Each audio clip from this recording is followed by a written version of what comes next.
தட்டை, சீடை, முறுக்கு, ரிப்பன் போகடா, அதிரசம், என்ன வேணாலும் செய்யுங்க.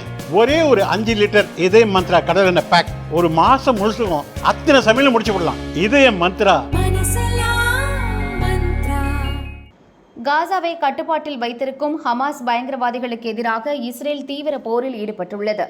இஸ்ரேல் ராணுவம் காசாவுக்குள் புகுந்து தரைவழி தாக்குதலை நடத்தி வருகிறது. வான்வழியாகவும் அவ்வப்போது குண்டு வீசி வருகிறது. 21 மாத சண்டையில் காசாவில் மட்டும் 54,000 பேர் கொல்லப்பட்டிருக்கின்றனர். இருப்பினும் இஸ்ரேலின் பிணை கைதிகளை விடுதலை செய்து போரை நிறுத்த ஹமாஸ் முன்வரவில்லை. இந்நிலையில் வியாழக்கிழமை ஒரே நாளில் இஸ்ரேல் நடத்திய குண்டு வீச்சில் 33 பேர் கொல்லப்பட்டனர். 100க்கும் மேற்பட்டோர் காயமடைந்தனர். இந்த தாக்குதலின் போது இஸ்ரேல் வீசிய குண்டு காசாவில் இருக்கும் ஒரே ஒரு கத்தோலிக்க தேவாலயத்தையும் தகர்த்துவிட்டது. சர்ச்சில் இருந்த 3 பேர் கொல்லப்பட்டனர். 9 பேர் பலத்த காயமடைந்தனர். ஒருவரின் நிலைமை கவலைக்கிடமாக இருக்கிறது. தாக்கப்பட்ட தேவாலயம் பெயர் ஹோலி ஃபேமிலி சர்ச். இதை ஜெருசலேம் கத்தோலிக்க சபை நடத்தி வந்தது. முஸ்லிம்கள் நிரம்பி வாழும் காசாவில் இருக்கும் ஒரே ஒரு கத்தோலிக்க தேவாலயம் இதுதான். இதனால் உலக அளவில் தனித்துவமாக விளங்குகிறது. காசாவில் பரவலாக ஆங்காங்கே வசிக்கும் கத்தோலிக்க கிறிஸ்தவர்கள் இங்குதான் பிரார்த்தனைக்கு வருவார்கள்.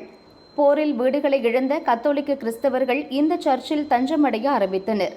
உயிருக்கு பயந்து அங்கேயே தங்கியிருந்தனர். இந்நிலையில்தான் அங்கு இஸ்ரேல் குண்டு வீசியிருக்கிறது. தாக்குதலை கண்டித்த ஜெருசலேம் கத்தோலிக்க சபை சர்ச் மீது இஸ்ரேல் ராணுவம் நேரடியாக குண்டு வீசியது. அதன் பீரங்கி குண்டு விழுந்து சர்ச் மேற்கூரை நொறுங்கியது என்றது. இந்த சம்பவத்தை போப் லியோவும் கண்டித்தார்.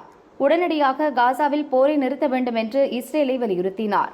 இன்னொரு பக்கம் இஸ்ரேலின் நெருங்கிய நட்பு நாடான அமெரிக்காவின் அதிபர் டிரம்ப் கோபத்தின் உச்சிக்கே போனார். இஸ்ரேல் பிரதமர் நெதன்யாகுவுக்கு போன் செய்த அவர் சர்ச் மீது எப்படி குண்டு வீசலாம் என்று காட்டமாக கேள்வி எழுப்பினார். அவரிடம் நெதன்யாகு வருத்தம் தெரிவித்தார். இஸ்ரேல் வேண்டுமென்றே சர்ச் மீது தாக்குதல் நடத்தவில்லை. தவறுதலாக பீரங்கி வெடித்ததில் சர்ச் மீது குண்டு விழுந்துவிட்டது. இந்த தவறுக்கு வருந்துகிறோம் என்று இஸ்ரேல் பிரதமர் அலுவலகமும் இது தொடர்பாக அறிக்கை வெளியிட்டது.